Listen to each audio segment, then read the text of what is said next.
Now let's see that how we can actually replace character that guessed by the player in our player expression. So I'm going to start with this example of a secret word, for example, welcome. And because it has 7 characters, so our player expression or whatever will be shown to the user or the player will have 7 dashes at the very beginning. So 5, 6, and now 7.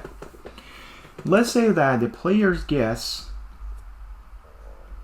let's say, is the letter C, which is at index 3. As you see here is 0, index 1, index 2, and letter C is at index 3.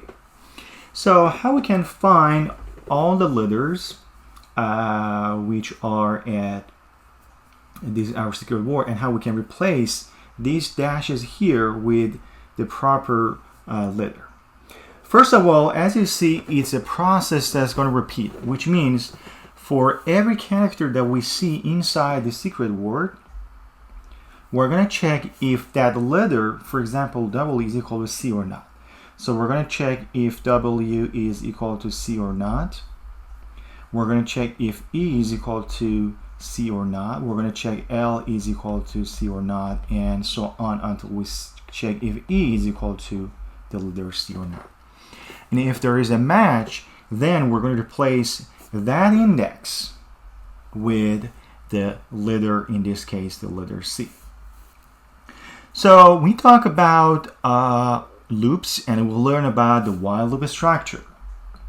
Now we're going to learn about a new kind of loop structures, which we call it a for loop structure.